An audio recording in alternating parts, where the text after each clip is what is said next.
If you're a founder that absolutely hates creating content for social media, today's episode of the Remote CEO Life podcast is for you. Today, I am joined by Chandler Lee, who is a business mentor and content creation coach who unapologetically teaches highly ambitious female founders how to show up big, bold, and completely themselves online, creating a brand so magnetic that people can't help but look at them and say, who is she? Now, Chandler has so much energy and passion for social media, and it really comes across in everything that she does. I was actually on her podcast a few weeks ago, and I absolutely love talking to her. She's got so much energy for this subject. And if you go and look at her social medias, you can see why she is absolutely smashing it in business, because she really does unapologetically come across as her most authentic self in all of her content, and that has led to the success of her businesses. Now, Chandler's path to building that level of personal impact is really rooted in her own authenticity. And today she's telling us her journey of how she went from a network marketing business to this coaching business, and how her own journey has inspired the content that she puts out today and everything that she teaches her clients. She is really, really, really great at looking at exactly what you need to do to show up as your most unapologetic, authentic self online. And everything she said today really helped inspire me to start going and creating better content for my own social media. So if you are struggling with content creation, you're feeling like it is an energy drain, this is an episode you are definitely going to want to listen to. Hey Chandler, welcome to the Remote CEO Life podcast. How you doing? Sophie, I'm so excited to be here. I am doing great. Amazing. I'm so excited to have you. I've obviously been on your podcast, and I'm super excited to have a flip reverse of the chat. So let's kick off with your story. Tell us a little bit about you and where you've kind of gone from and where you are today. So first of all, I live in North Carolina in the US, and I am married. I have a dog. I am getting ready to turn 34 years old. And I'll try to make this story as short as possible, but I spent my entire life kind of trying to look very prestigious on paper. And I have been very successful in multiple different careers, and it never fulfilled me to the point where I felt like when I put my head on the pillow at night, I felt good about who I was and what I was doing, and like very filled up. So when 2020 came, and we all know what happened in 2020, I had this moment where I had nothing to do but sit with myself. And that was the first time ever in my life that I had to actually look at myself in the mirror and realize, who am I without all of these titles, without all of these accolades and accomplishments, and I didn't know who I was. And so I had a freak out moment. I actually had a panic attack, and that was the first time I had ever experienced that. And I remember I had always loved social media. Just, we like grew up in the time of social media being really like fun and new and interesting. And I was very intrigued by it, but I never wanted to put my life on social media. However, in 2020, when TikTok was like starting to take off and all these things, I was like, I'm just going to start posting and just have fun with this. So I started showing up on social media, and lo and behold, I joined a network marketing company, and I started building a team, and I fell in love with being a leader of other women and coming together and building like this circle of empowerment and creating businesses and just getting better as human beings, and then making money because of that. Fast forward, I decided to close the chapter on network marketing. It was no longer for me. I realized I was just a glorified employee in that role. And I thought to myself, I'm going to start my own thing, and I have no idea what I'm doing. I actually had no idea that the world of online coaching and courses existed. But I started creating courses with things that I was passionate about, and people were buying them. And I was like, this is the coolest thing ever. I'm just going to keep posting on social media and keep creating these really cool experiences. And now we're 5 years later, and I've been a business owner creating courses and programs since 2022. And now I really focus on like personal brand and content growth for businesses and female founders. And I'm truly obsessed with what I do. So that's me in a nutshell. I love it. I love and your obsession for it and like your passion for it really comes across, I think, in your content. You can tell you love social media and like you love what you're doing. And I think that that's really rare to see, actually, because I think so many founders really struggle with social media because they don't understand it, or maybe they feel like they missed the boat. One thing that really stood out to me, what you said there, was that you jumped on the opportunity like when it was kind of becoming big in COVID, like on TikTok, for example. And as you said that, I thought, oh, I wish I'd done that. And it's almost like sometimes we feel like we've missed the boat, like on an opportunity, when actually we can start the opportunity whenever we want. There's always going to be something that we wish we look back on and be like, oh, I wish I'd done it then. The timing's never going to be perfect, but I love how much your passion comes across from it. And obviously you're teaching other people how to have that success and become like a really fully expressed version of themselves, like the women that you're working with, through the social media content that they're putting out there. So tell me a little bit about how you did that through social media, and then how you've then gone on to like teach other people to do that. Yeah, that's a great question. It's funny you say that because I still look back and I'm like, I could have done more with TikTok. I'm like, I feel like I missed the boat there too. But at the same time, like social media, whether it's TikTok, Instagram, or anything new that pops up, it's going nowhere but getting bigger. So now is the time. Now is the best time. Like we can always look back and say, I wish I would have done more. But it's like the opportunity is right in front of us. The way that I learned to self express, gosh, I feel like I self sabotaged myself so hard into trying. I spent so many years trying to avoid self expression and fill that void with, like I mentioned, like I was really chasing the success on paper, like the successful titles. And when that hit me in the face, like I felt like I truly got gut punched.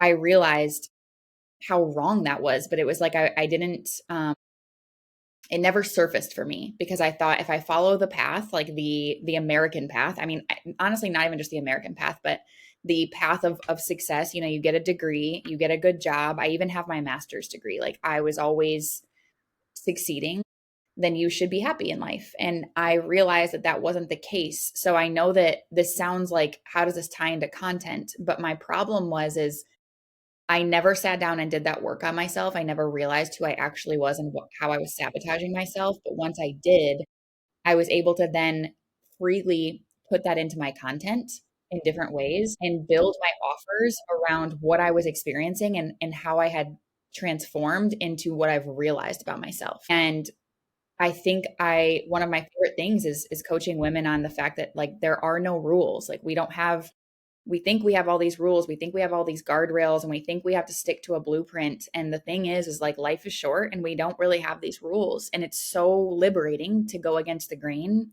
and do what lights you up. And all the while, as you're doing that, put it in your content and document instead of trying to say to yourself, again, we do this in our daily lives, but content is like everyone sees content as a separate world, whereas I see content as an extension of who you are. And there's no rules with content. And if you're not infusing your voice and infusing the experience and the wisdom and the lessons that you're learning in real time, that's where you're really missing the boat. It's like you could stand out so easily just by talking about what's going on in your heart and in your mind. And people have a really hard time with that because, especially women in our industry trying to gain business and gain clients, we feel like we have to look perfect. We have to look like the expert. We have to look like the leader. And so we're really afraid to show any parts of us that might expose too much or might maybe allow us the perception where we don't look perfect for a moment.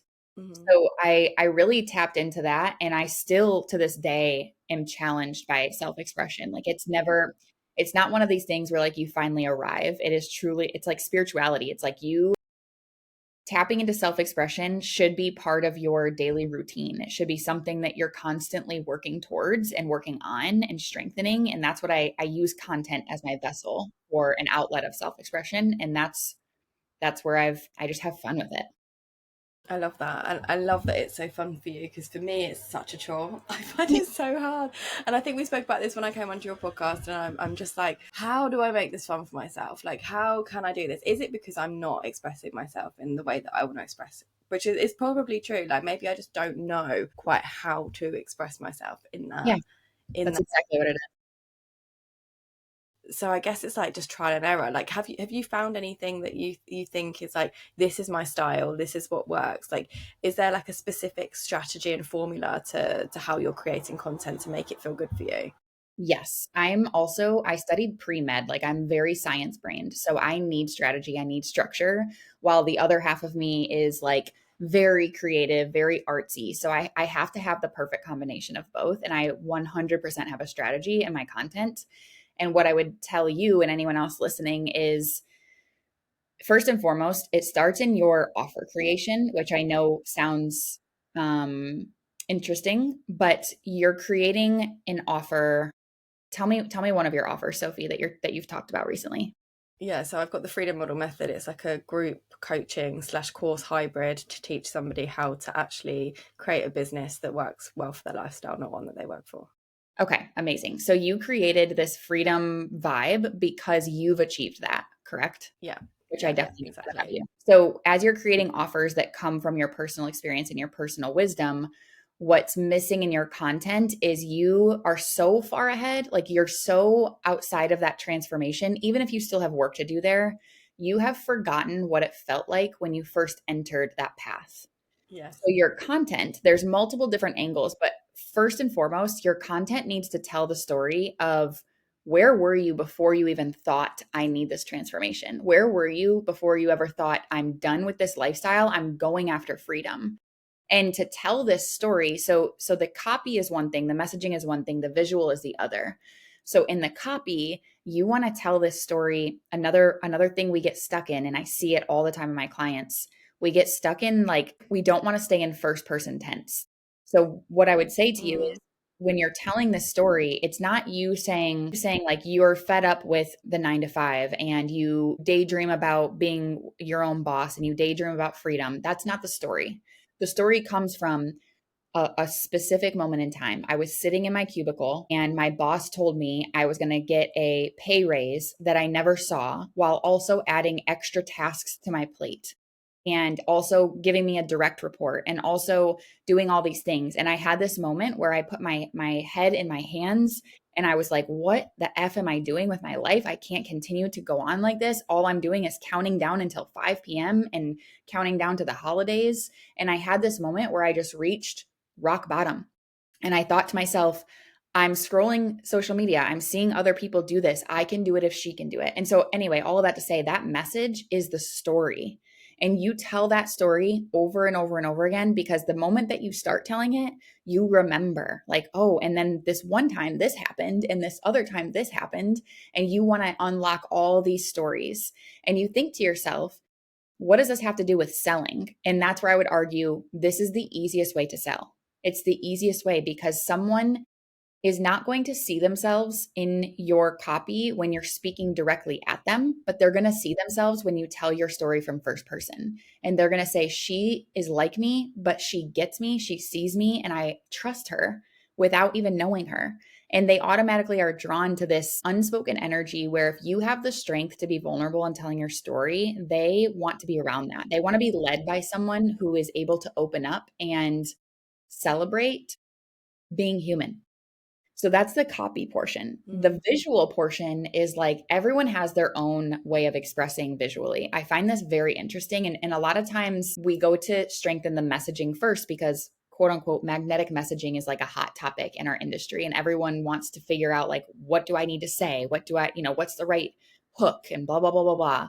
Where I say back up a little bit, your visual is, and this is going to sound harsh, not speaking to you directly, but a lot of the clients I work with, like the visual is very boring. And so if you are working on your messaging, but your mm-hmm. visual of the content is not pulling people in, I mean, this is a visual platform. If you're not pulling me in, I'm never even going to read your messaging. So visual for multiple different Yeah. people is going to look different. So for me, like for so long, I resisted dancing in my content because I thought to myself, what does that have to do with business? And then I thought it has everything to do with business. That's who I am. I love to dance. So I dance in my content and it's very captivating for people. And it's kind of like it throws them off a little bit. So they're intrigued by the dancing and then they read my message. Whereas for other people, it might be outfits. I have a whole offer on, it's called Dress Like Her. And it's like this theory behind pull out the outfit in your closet, especially women like us who work from home. Like we look at us, like we're in t-shirts, like we don't, like we're comfortable. So Yeah. it's like, go find the outfit in your closet that you love, but you rarely get to wear, and make a piece of content wearing it. And it's interesting to people. Like we're girly girls, like we like that.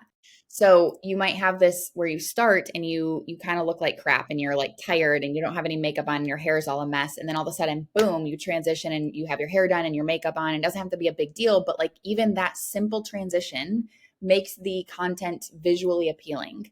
and then they come and they read your message. So it's like there's so many different ways of doing this, and I coach on all of that. But it's like you have to find the thing that works for you, that lights you up, because if it's not, that's another thing, is if you're not getting goosebumps from your own content, if you're not on the edge of your own seat creating your content, no one else is going to be.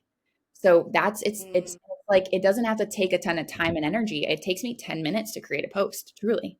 I'm just like, I know what I like to do. I know what I like to post, and it's fun for me, and I prioritize that. And in my opinion, everything comes back to content. If you're not getting sales in your courses or in your launch, if you're having a hard time retaining clients, like even your paying clients, they're watching how you show up. Like even when we're educating, even when we post educational content, it should be some sort of story. But this sort of storytelling where you're talking about where it all originated for you with your transformation, and where you initially thought to yourself, it's time for me to change. That's what I call origin content. And that should be the start of every thought when it comes to selling your offer, where it's like most people want to go to, well, I need to make this sound appealing. I need to make this offer sound appealing. I need to understand my ideal client. And that's where I feel like I look at content a little bit differently, where I think you are jumping to try to understand your ideal client before you've ever tried to understand yourself and put that into your content. And that's where I coach people first, is origin content. But I have 6 different angles of content, especially all of this coming back to an offer. So that's how my content strategy is always wrapped around, what am I selling that week? And I'm always inviting people into something, whether I'm launching or I'm going into my mastermind, or it's a simple low ticket lead magnet. To me, it all comes back to whatever I'm inviting into. That's where I create content from. Yeah, that makes perfect sense. And I completely resonate with what you're saying around like the origin story, the content messaging part, because like I've told you before, like I don't always show up so well on Instagram or TikTok, and I'll explain why I think that is based on what you've said in a minute. But I do show up really well on LinkedIn and like any written platform. And whenever I share an origin story piece of content, it is by far the ones that do the best, the ones that get the most engagement, the ones that get the most comments, the ones that get me the most DMs. So like fully believe in that strategy and approach. What I have definitely struggled with is the visual element, and I think this is why I struggle so much with like the content creation for short form platforms like TikTok and Instagram. And something that I've found out about myself recently is that I actually have aphantasia, where I can't visualize. Like if I close my eyes and you tell me to think of an apple, can't see the apple. I know what an apple looks like, but I can't see it. So like I have no visual like reference. And it was interesting, I did an exercise a few weeks ago with my friend where we were creating like draw it was like an art therapy class where we were like drawing like our vision board out. Hers is all of these beautiful pictures and like she's like drawn everything out really nicely. Mine's all words. I'm literally just writing words on the page. So Wow. I think now that I understand that about myself, and based on what you're telling me there around like the visual, and I completely agree, like the visual is so important. But that's something that I think that's why I've always really struggled, because I'm not a visual person. I can't see it in images, I can see it in words. So like strategy, ideas, all of that side of things, bam, yeah, like I'm really good at that. But I've always said that I'm really bad at the execution of that. So I really want to understand that, how I can get better at that. And what you're saying though is it makes perfect sense. Like go and put on like your favorite outfit, make yourself feel better, like do something that you embody in your daily life, like dancing in your posts as well. So I think I'm at that stage at the moment where I'm like trying to figure out like, what is that? Well, how do I do that? How do I implement that feels really like authentic to me? Because I always thought social media isn't authentic to me because I don't like it. But actually I think it's just that I can't see how I'm meant to present myself there. I Yeah. can only think about it in words, which is pretty crazy. Yeah. That was a pretty wild realization, honestly. So wild.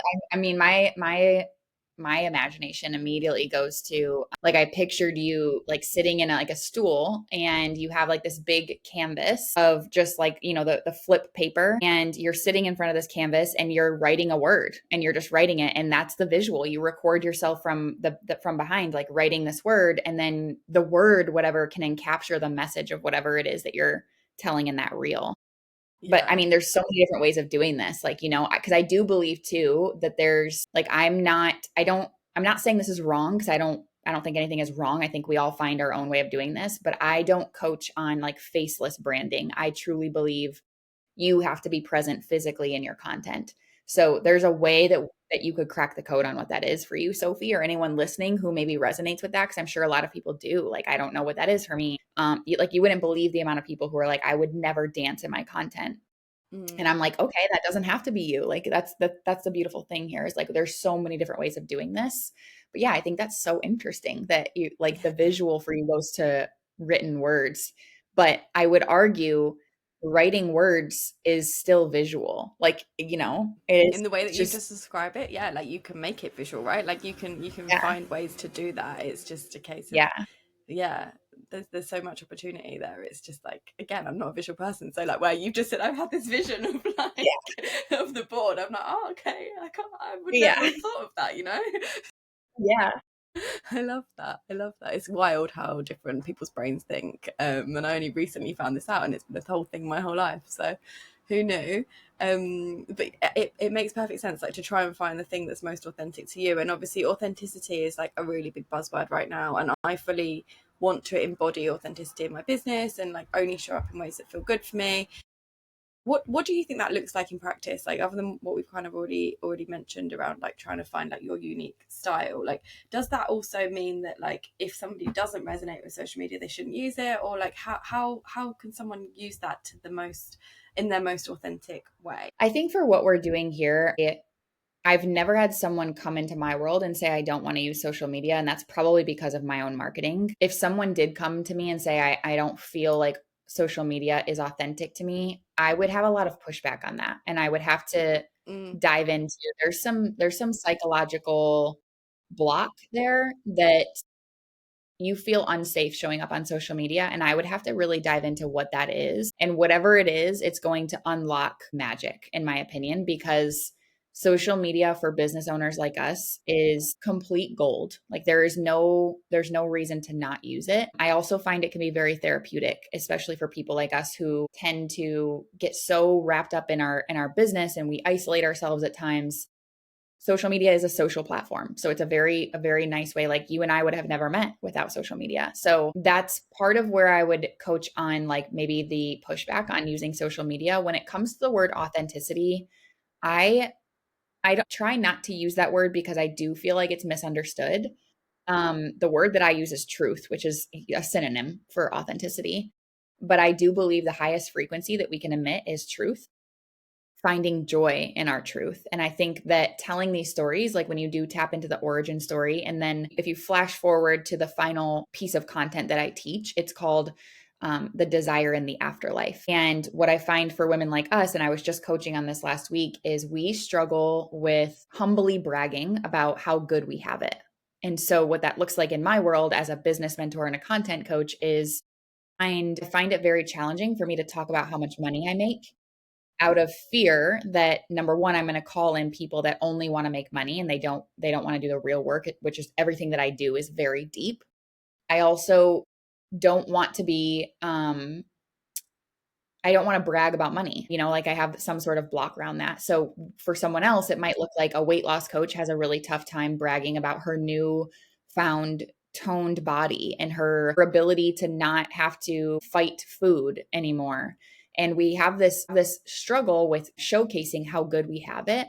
However, the afterlife, what I call like the transformation, if you will, the result, we have to be able to highlight that in order to be authentic to what we're leading, in order to mm-hmm. expose our truth, especially if we're leading from a place of I lead by example and I've created these programs because I've done this for myself and I can do it for you. And so when it comes to authenticity in our realm, to me, it's a mixture of including the origin stories, the emotions, the identity, the thoughts in between, the way that you've helped other clients get to this place, as well as how good you have it now because you've put in the work, because you've cared enough about yourself to go through the transformation. And so when it comes to authenticity and truth, that's where to me, I don't coach on being polarizing. I don't coach on um tearing other people down. I think everything starts and ends with you and what's inside of you. And we just have to figure out a way to get that out and put that on paper, basically, put it in words, put it in visuals. And once you tap into that and you even have a small taste of it, it's addiction. You become addicted and so many other colors are exposed because you're able to be like, this is me, this feels like me, and this is the most fulfilling, freeing, liberating thing that I've ever felt. and you kind of just take off. And at that moment, you'll probably stop consuming other people's content. You'll probably stop comparing yourself because you're so in your own lane and you're obsessed with what you've created. And that is how I would define exposing authenticity on social media. After you reframe that to truth, like telling your truth and like being truthful back to you. And I think, yeah, like you're right. Like the word authenticity, it can be confusing, and like people don't necessarily know how to utilize that properly. But yeah, as long as you kind of come back to like your truth, like that's ultimately what it's all about, and like how you're gonna be able to relate. So that's really, really great advice. And I think the reason why the word authenticity, I guess, is such a buzzword at the moment is because there's also such a buzzword around like personal branding and being able to build a personal brand alongside your business, which I think obviously support each other. They go hand in hand to each other, but there's a very big difference between, well, I don't know, you can tell me if you think that there's a very big difference between the two styles of content that should be created, one for your business growth and one for your personal branding. So can you talk to us a little bit about like how would you describe that? How would you be able to merge the two? Because I think a lot of people, like for me, definitely I would like to be able to merge the two and like have a personal brand that then ultimately sells the things that are in my business. So how are you at the moment managing that? Because I feel like you've built a really great personal brand for yourself, but then obviously you're selling via that as well, and so many founders are. Is there a strategy to help us like differentiate the two, and like how can we combine those together as well? Yeah, that's a great question. I don't see them as different at all. I see the personal brand and content, quote unquote, as the same exact thing. And so, for example, the way that I would explain this just for your listeners, as they know who you are, Sophie, and you just told me before we pressed record, you're back in the UK for a little bit, and then you're going to Spain, and then you're going back to Thailand. So, in my opinion, that's an entire series of content in itself while also representing your personal brand of freedom. No one's telling you that you have to submit PTO to go and be with your family, to go to Spain. No one's telling you you only have X amount of time to do this, or, then you have to be back for your responsibilities. So your through point of creating this life of freedom, that's your personal brand, while also putting that into your content. The sales are inevitable at that point. So I actually think we make it harder on ourselves by trying to separate the two. Whereas I think it should, at least who I coach and who I lead female founders like us who are leading a movement. I don't coach service providers or consultants. Like I don't really know how to create content when it comes to that. I know how to create content from a place of, I am a woman who has an elevated approach to life. I'm going to stop at nothing on my mission to getting everything that I want. I'm going to put that into my content, and I'm going to build a business around that. And that is truly the end all be all to me. If you were to create this series of, travel with me to, I'm going to UK, I'm going to Spain, I'm going back to Thailand. Here's the story of everything in between. Here's why I was even in Thailand. Here's why I want to go to Spain. Here's the things I'm going to do when I'm there. Here's how I wake up in the morning. Like, here's how I make sure that I don't feel like crap, even though I'm staying out of my routine for a while. It's like all of that is 10,000 pieces of content that then you could just have a simple call to action. By the way, I have this course, this program where I teach you to find freedom and build a life that you could never dream of, and create it as your reality the same way that I did. And that is Mm-hmm. it. There's no more sales needed. It's like people will see you and they want what you have, and they naturally, where some other social media coaches will say become the authority.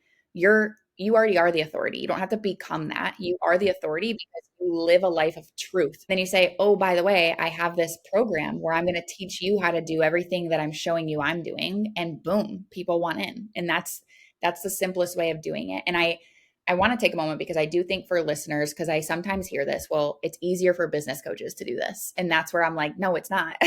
I mean, I don't, whether you coach on weight loss or fitness, like what are you doing to, in your everyday life, to keep your fitness strong, to keep your weight loss strong? What are you doing every single day to eat right? Or I don't know, what's a different niche, like a relationship coach, like what you're clearly in a healthy relationship. If you're not in a relationship and you're a relationship coach, that's a whole other problem. But it's like, You clearly have done the work. Where do you continue to keep that work strong? And so it's like all of these things, it's very simple and we make it harder on ourselves. Yeah, I think we definitely do. We Yeah. definitely do make it harder for ourselves and overcomplicate it. And going back to what you said earlier, like around with the authenticity piece and not wanting to show up on social media, being a block, 100% agree with that. Like that is 100% the case for me, I think. And partly it is this visual thing that I'm not a visual person and all of this, but I'm sure that there's like way loads more deeper blocks,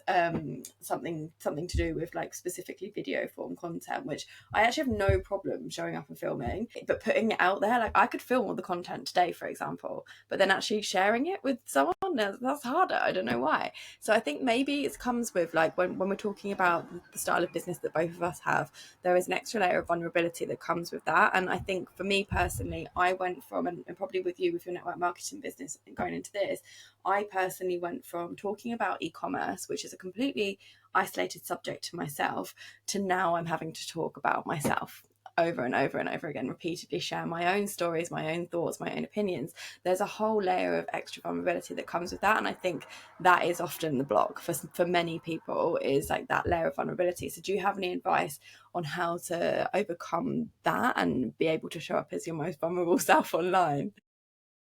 Yeah, that's a really good question. My simple answer is probably not very helpful. It's honestly, it's just like it's more fun to just be vulnerable at the end of the day. Like to look back on some of the content that I've posted where I've been very vulnerable and I've seen not it's not even mostly about the impact that it's made on other people. I realize that's my mission, but it feels good in my soul and in my spirit to be able to document from my truest expression and my truest vulnerability. And so it just feels good. I will say the vulnerability piece where it feels scary, I don't believe that that ever goes away if you're doing it right. So it's like it's almost like becoming like embracing that feeling a little bit more and knowing that you're if you're feeling vulnerable, if you're feeling nervous, you're doing it right. Like what an amazing experience to feel like this story is so special that it makes me a little nervous to share versus I just need to get this post up today so that I can make some sales and grow my business and grow my content and like make sure people see me so that my business doesn't die. It's like I Mm. would rather I would rather not have that. I would rather come from a place of like, yeah, that feels really good. But I think there's a layer to that as well where vulnerability is also one of those words that I think is misunderstood. And like I mentioned, this isn't about creating content where you're dumping all your struggles or you're dumping all your hardship, because I don't believe in that either. I think there's a time and place for that. But I think if you're not doing the work in the background where it comes to what you struggled with and what you've been challenged by, if you're not doing the work in the background to have an elevated perspective on all of that, that's what you need to work on first. And as you're working through that, put that in your content where you're saying to your people like, yeah, this thing happened to me and it sucks and it was hard, but here's how I choose to move forward. Here's how I choose to look at that. Here's how I choose to find gratitude. Here's how I choose to become powerful despite the bad shit that happened to me. And it's like that is where vulnerability turns into strength, in my opinion, because you're not just simply putting out there a wound that people could attack. You're coming from a place of like, I'm strong. I'm a warrior because of this. Like I'm moving through this differently and I'm bringing you along for the journey. And that's another thing I say often is like a lot of women in our business, they choose to be this look at me girl, or like I'm an authority, I'm a coach, I'm a guru, versus a come with me girl. And it's like you're building this freedom program, you've built it and you've helped people because you said, come with me, I'm doing this. And you do it over and over and over again. It's not from a place of like, look at me, I make a ton of money and I get to travel the world. So I think that's another shift is your vulnerability adds fuel to your mission of come with me, I'm going to help you while I help myself. Yeah, it's true, because at the end of the day, we're all work in progress, right? Like no one's perfect. We're never going to reach the end destination. There's no end destination. It's a continuous learning journey. So yeah, I think it's like being able to be that relatable face and the person that can really resonate with that story and show up and allow them to be part of it. It's not just like I'm up here. It's not Hierarchy. We're not in a corporate career. So it's literally like helping just like lead the way, basically, like pave the way for somebody. So I really like that. I really like that reframe for anybody that's like kind of starting their journey to come back to content creation or start their content creation, or like wants to just change the way that they're doing it and become a little bit more unapologetically themselves in their content.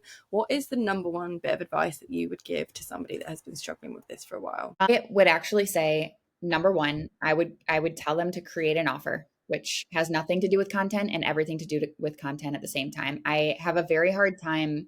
I've found that when especially beginners coming into my world, and they think I need to grow this following, I need to be good at content, I need to be consistent before I build a business. And that's where I say, hold on, you're going to have a really hard time being consistent and with your content when there's no strong why. Like if you're just building a following and you want likes and views, that why is going to die very quickly. So I would say for someone who's either wanting to get back into it or they want to strengthen their content, or if they're just beginning, create an offer and then remind yourself, sit down and journal on all the stories as to why this offer is important to you. What were the identity shifts you needed to go through? What was the one moment that you decided I'm going to change it all? And what happened in between? What were the things you did? And start telling stories around that, all the while documenting where you're building this program. I think that's another thing is it's like, we hold back from taking a picture and saying, I'm putting together modules in my Google Doc and I'm so excited. I'm going to create this program. And so people get whiplash when all of a sudden someone's like, boom, I have this course. You're invited. Come buy it for $2,000. Where if you document it along the way, here's my thought. I'm going to plant the seed. I want to build this program. I want to change lives. I want to invite you into this transformation. When people can join the journey with you, they're already invested. By the moment you drop the invite, they want in. So, content, when you're getting back into it, or you want to be consistent, or you want to be more truthful, the way that I approach content is like, I'm actually a very private, public person. Like, I don't share it all. And I don't believe that we have to. I don't believe that I have to document every single thing that I do in my day. I've been an influencer. And so my work is a combination of like influencer vibes and business vibes. The things I didn't like about being an influencer was it felt like I had to expose every angle of my life, and I don't like that. So when it comes to when you come from this place of I'm going to create this offer, now your content has rich purpose. You're creating content reverse engineered into this offer so that every time someone sees a piece of content, they're that much more bought into what you're about to invite into. So that's where I would coach someone to first show up, or like to get back into it, become obsessed with the offer you're creating and then create content around that offer. Yeah, that is really great advice, and thank you so much for sharing all your stories, your wisdom, your enthusiasm for content. You've definitely like given me a new lease of like inspiration and feeling like, oh, okay, maybe it's not as hard as I'm making it out in my head. So I really appreciate you just for that in general, but also just coming on and sharing all of your wisdom. Before we wrap up, I always like to ask the question, because obviously freedom is such a big value for me and one of the main reasons why I run my business and help other people create their own. What does freedom mean for you, and what does that look like for you in your day-to-day right now? Yeah, I love that question. And I feel like that's a hard question, which it shouldn't be. It's crazy that that's a hard question. For me, freedom has nothing to do with money. It has nothing to do with success. It has nothing to do with achievements and accolades. To me, freedom is feeling very proud of who I am. And I feel like if I've got that, I feel free. Absolutely. I think so many people misconstrue what free, again, another word that gets misinterpreted, freedom. What does it mean? People think, oh, they look at me and like, oh, she's a nomad, like, oh, she lives in Thailand, oh, that means that's what her version of freedom is. Well, actually no, my version of freedom is that I wake up content and happy every day, but the vessel for me to get there is that I do live this travel lifestyle, that I do live in Thailand, because that allows me to live the lifestyle that I want to live. And the side effect of that is that I'm waking up happy and content every single day. So freedom doesn't need to be financial, it doesn't need to be location, it doesn't need to be time, but obviously they are all things that are going to help you achieve that. So I love that you've just given that example as a perfect one of it not being something like physical that we can measure in terms of our bank account. It's actually something that how you feel. So thank you so much for sharing that. And for anybody that wants to get in touch with you, work with you, tell us a little bit more about you, your offers, and where people can find you. Yeah, I'm Chandler Lee Co, which a lot of people think my last name is Lee Co, but it's my business name. So my middle name is Lee and then company. So you can find me Chandler Lee Co on pretty much all platforms. I'm mostly on Instagram, and I would say I have a mastermind. It's a 6 month contract and it's called The Takeover. And everything we do in there is everything I just walked you through. So it's all content and personal branding, and I mean, it's just a team, it's application based. So I'm very particular with the culture, but it's just a team of women in there that are like so badass. It's so fun. All the while, I was just telling Sophie this before we pressed record. I've gone absolutely buck wild this year in launching new offers. There's always something available if you're not ready for the 6 months inside of the mastermind. There's always something available for you to come in and learn some sort of content hack. You know, everything I do is basically comes back to content, but yeah, that's me. Amazing. I love that you've gone back wild and you are just going for it. That's so good. So congratulations for all of that. And thank you so Thank you. much for joining me today. It's been a really great conversation. So good. Thank you for having me, Sophie. I love watching you, and you're just this bright light. And I'm so glad that we get to be friends through social media and do all the things. And I will definitely be continuing to watch your journey and cheering for you. Thank you so much. And thanks for your inspo for my let's wait for my social media comeback. Let's see how it goes. I appreciate you giving me the inspiration. Absolutely. Anytime. Thank you.